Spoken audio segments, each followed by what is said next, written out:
Bonjour à tous, bienvenue sur Math&Ça, ma chaîne de maths pour dédramatiser. Au programme aujourd'hui une leçon très importante pour les élèves de terminale, qu'ils soient en spécialité maths ou même en maths complémentaires, primitive de fonctions polynomiales. Nous sommes bien évidemment dans le chapitre de terminale qui traite des équations différentielles et des primitives.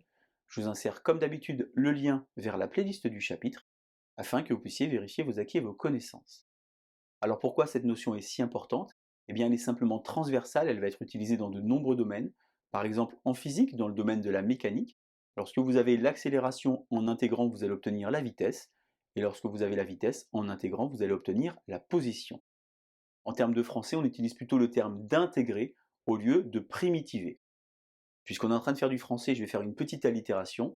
Pour moi, je vous le rappelle, dériver, c'est descendre. Vous obtenez le son 2 comme ça qui se répète.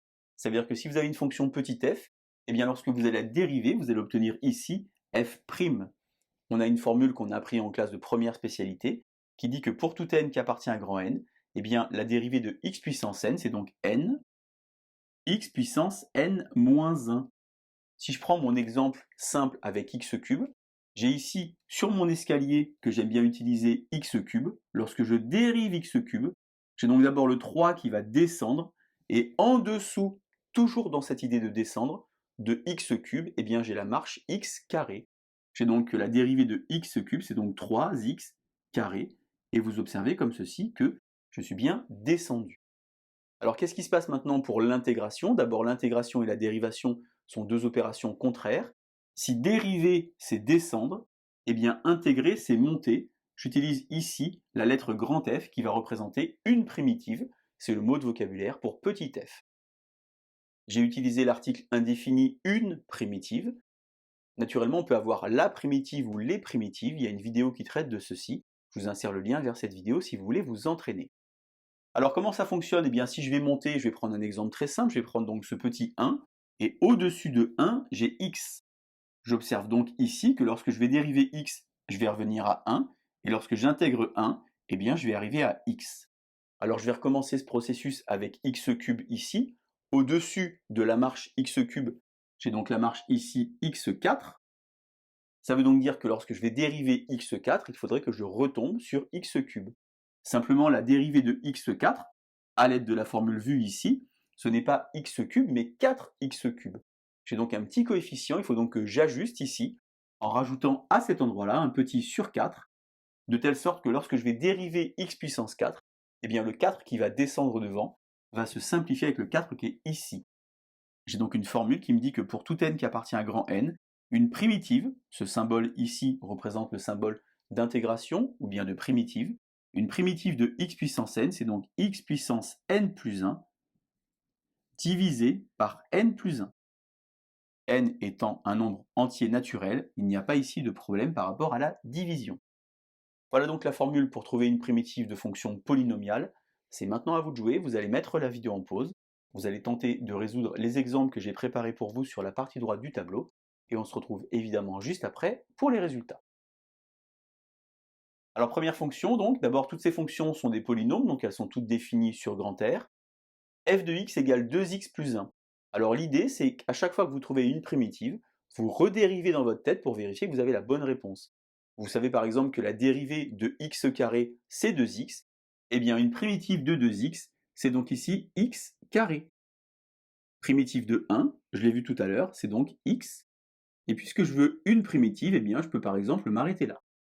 Deuxième exemple ici avec x carré, alors j'ai ma marche à cet endroit-là, ou bien j'ai directement ma formule. Au-dessus de x carré, j'ai donc x3, mais attention, il y a le petit terme ici pour corriger. J'ai donc une primitive de x carré, c'est x3 sur 3. J'ai ici une primitive de x, attention, une primitive de x et une primitive de 2x, c'est pas tout à fait pareil. Primitive de x, j'ai donc ici mon n qui vaut 1. J'aurai donc x1 plus 1, c'est-à-dire x au carré, sur 1 plus 1, x carré sur 2. J'avais ici 1, j'ai obtenu x. Si par hasard je mets 5, j'aurai alors 5x, puisque vous savez que la dérivée de 5x, c'est naturellement 5. Si je souhaite, par exemple, je peux rajouter un nombre derrière, plus 75, car la dérivée de 75 va faire 0. Lorsque vous prenez ici le grand f que j'ai écrit, et lorsque vous dérivez cette fonction, eh bien vous allez obtenir ici le petit f, puisque la dérivée de x cube, c'est 3x carré, avec le 3 qui va se simplifier. Dérivée de x carré, c'est 2x, avec le 2 qui va se simplifier. Dérivée de 5x, c'est 5. Et dérivée de 75, c'est 0. Troisième exemple ici, alors on a ici 5x puissance 4, on peut faire un petit peu de calcul mental. Je vous rappelle que tous les lundis soirs de l'année scolaire sur Math&Ça, vous avez des petits tests de calcul mental pour vous entraîner. Je vous insère le lien vers la playlist pour progresser. Vous avez ici donc 5x puissance 4, primitive de x puissance 4, c'est donc x5 sur 5, mais puisque j'ai le 5 qui est ici devant, je vais donc obtenir à cet endroit-là x puissance 5. Sur la même idée, ici, 3x carré, primitive de x carré, c'est donc x3 sur 3, mais le 3 se simplifie. Et ici, attention, petit piège, primitive de x, c'est x carré sur 2, mais comme j'avais un 4, il va donc me rester 2x carré. Pour vous convaincre de cela, essayez toujours de jongler entre intégration et dérivation. Redérivez dans votre tête ici le grand F obtenu, vous allez obtenir 5x4, 3x carré, et 2 fois 2x, 4x. On a ici, pour l'exemple suivant, 2x carré. Attention, au-dessus de x carré, il y a donc x3 sur 3. J'obtiens donc ici une fraction, 2 tiers de x cube. Au-dessus de x, il y a donc x carré sur 2, moins 3 demi de x carré. Et ici, j'ai mis racine de 2. Racine de 2 est un nombre. On a donc une primitive de racine de 2 qui va donc donner plus x racine de 2. Tout à l'heure, nous avions 1, on avait obtenu x. Ensuite, on l'a fait avec 5, on a obtenu 5x. Et bien, si on met racine de 2, on aura donc x racine de 2. Dernier exemple enfin, attention ici au nombre, ne vous faites pas avoir, car une primitive de x3, c'est x4 sur 4. Il y a déjà un 4 au dénominateur, j'ai donc ici 5. 4 fois 4, 16, x puissance 4. Sur la même idée ici, attention, mais le 3 est bien placé. Je vais donc avoir ici moins x3 sur 7, car ici je vais avoir x3 sur 3 qui va se simplifier ici avec le 3 du haut. Je peux écrire x3 sur 7 ou bien 1 septième de x3, c'est la même chose.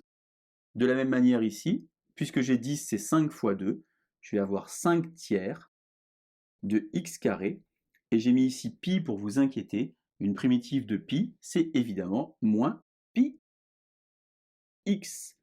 Si j'en ai envie, je peux rajouter par exemple un nombre plus 13, car la dérivée de 13 fera évidemment 0. Voilà donc comment faire pour trouver les primitives de fonctions polynomiales. Aidez-vous de cet escalier pour débuter, vous allez voir, c'est très pratique. Dériver, c'est descendre, intégrer, c'est monter. Allez, à vous de jouer. Bonne journée sur Math&Ça. À bientôt.